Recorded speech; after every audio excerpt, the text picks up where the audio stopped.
Storm's coming, but I got me a Silverado, so it's okay.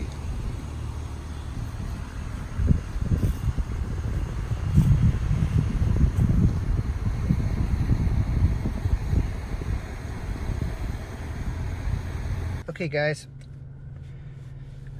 all right everyone, we are setting off in the 2019 Chevy Silverado. This one is an RST, and we're driving this for a few days as a loaner because, as some of you may know who watch the channel, my Colorado ZR2 is in the shop again, getting some stuff taken care of. This is the second Silverado I've been driving in such a situation. I drove a silver base one several times, and now I'm in a blue RST, and it is an extended cab rather than the crew cab or double cab, whatever Chevy's calling it. We're passing a new one right over there, Z71 package. It's pretty nice, with my neighbors. But I'm driving this one now. This one's a little smaller. Kind of took a Starbucks around on the way to work this morning, and you know, if you watch the channel, I like to try to use trucks and Jeeps and SUVs, what have you, for what they're meant for. But you know, important things, got to take care of Starbucks runs. So let's see if it fits through the drive-thru. Let's see how we can do here. Oh, we're making it. We're making it. We're making it. Starbucks. Oh yeah, mission accomplished. Let's try really good storage for everything, by the way. Just saying. And then got some footage on the ride home, which unfortunately did not last. Something with the GoPro, I can't open it, which kind of stinks because I passed a Raptor on the highway, which was kind of fun.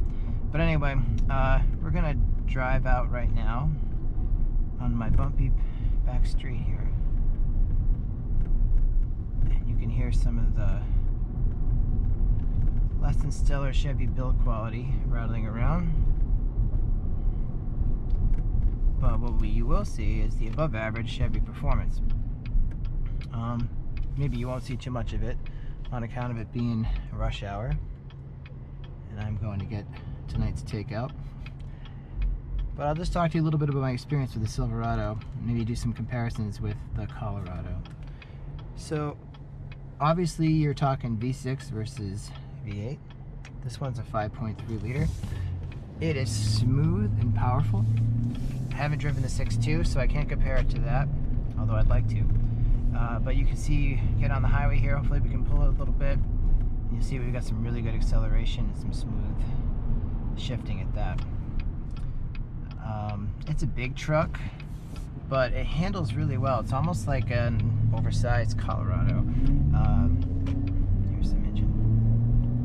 It is a really smooth ride. This particular RST has some bouncier, jouncier shocks compared to the other Silverado, the base one I did.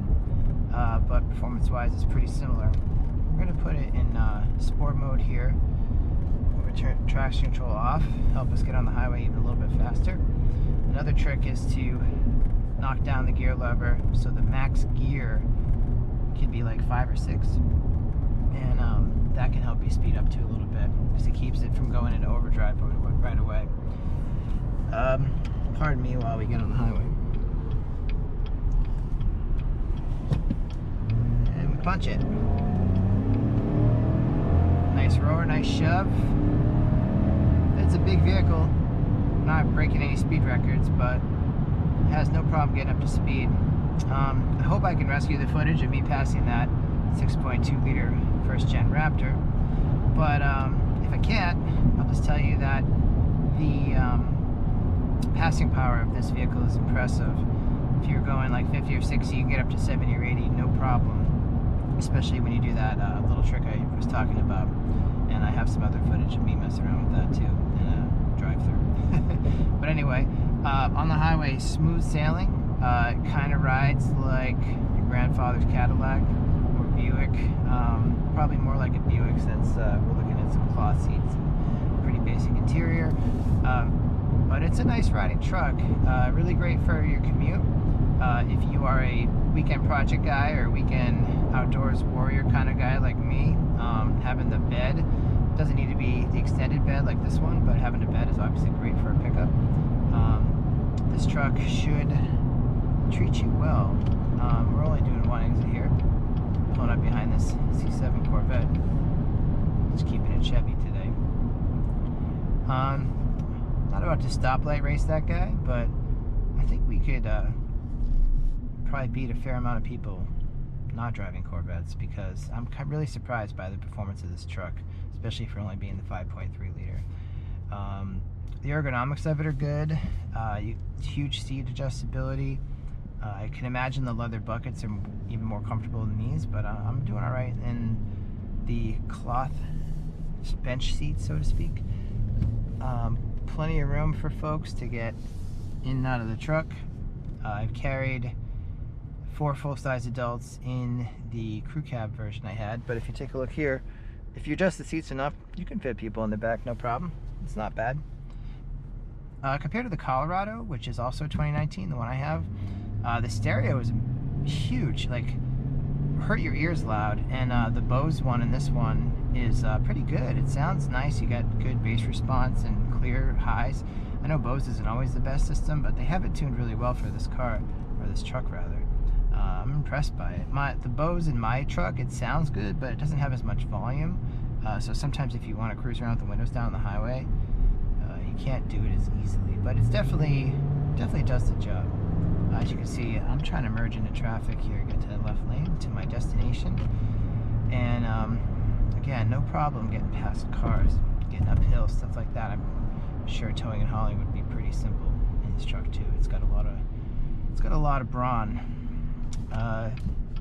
Another thing compared to the Colorado, and I can't really show you on camera because you wouldn't really be able to hear me, is if you put all the windows down, it's really nice and cool and breezy. I mean, you don't have a sunroof and the drop glass like in a Tundra, or the huge panoramic moonroof like you would have in a F-150 or Raptor, but it's really comfortable to drive. I mean, it's not like Gladiator. That's a curb, so we're pretty tough with that. It's not like a Jeep Gladiator where you can take the top off, but I was surprised by the amount of breeze coming through, and I actually really like that. So for your everyday driver type stuff, it's a great truck. Again, I know truck loyalty is a big thing for some people. I am not one of those folks. I just like to find the best vehicles for me at the time and share my exploration of that with you. Turning radius, parking, it's all right. Handy backup camera just to see if we're on the lines. It looks like we did okay. There we go, and we're here. So we're gonna get some pickup for dinner, pick up some takeout for dinner rather. I'll show you a little bit more footage before we're done with this truck over the next few days. I'm pretty happy with it. Not a bad loaner whatsoever. And again, the interior is nothing to write home about. You got some snazzy little accents, some of the spots. Again, this is a loaner car. It's a little grubby, but you get the idea. Huge amount of storage space here. I've got my GoPro bag, and it's just like a bag I have for the many loaners I have, where I keep my supplies that I want in the truck all the time. You see I fit practically my whole arm in here. It's intense, and you got the file hangers here if you're taking this to a job site. Stay organized with your paper files. You've got the 2 glove boxes, which is kind of a Silverado thing. Lots of rental agreements, but it's a nice setup here. And again, you can't get into the back of the seats, but you can fold these up. Oops, sorry. You can fold these up really easily, and you can see there's like the jack and some of the recovery gear and stuff there. So pretty easy to get a flat load floor in there. Again, good comfort, good usability.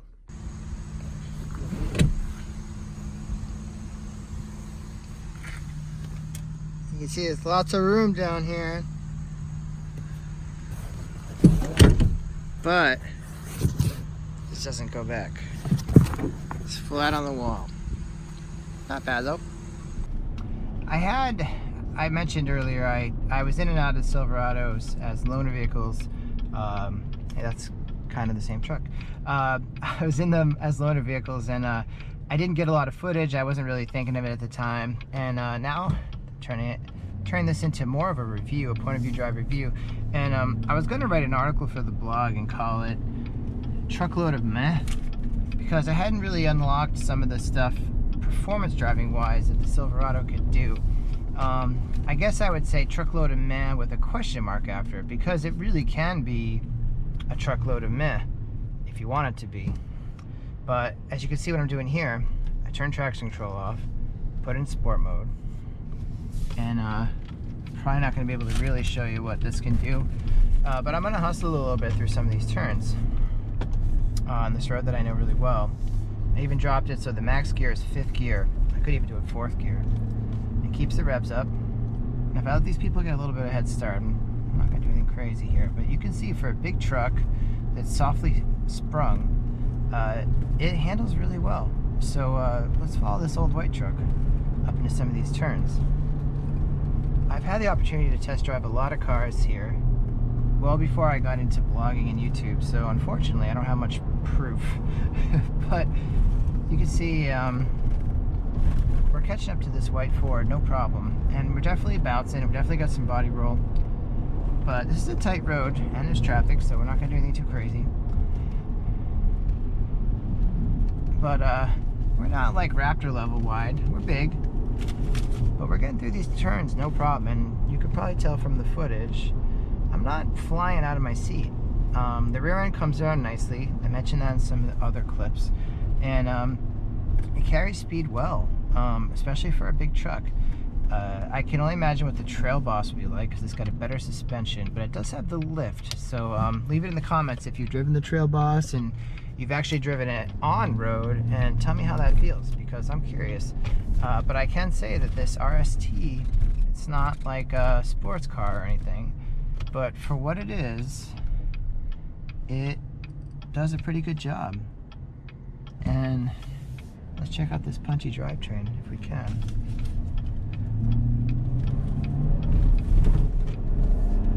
Maybe even spun the wheel a little bit. But yeah, it'll go.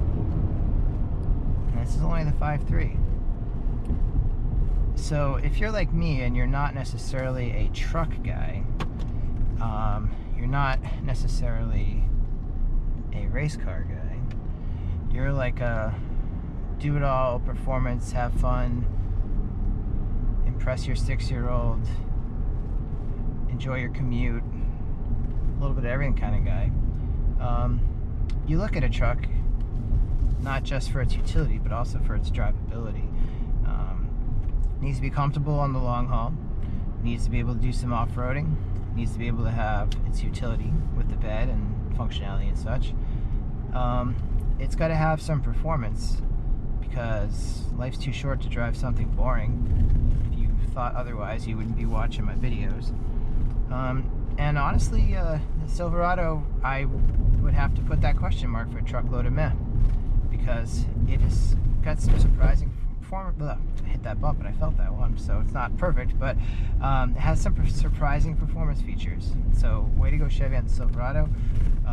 Much like the Colorado that I'm trying not to complain about right now, you will pay less than some other vehicles like a Tundra perhaps. You're going to get lower build quality, but you are going to get great performance. And it's been a while since I've driven a Raptor, and most of my Raptor driving has been more on the highway.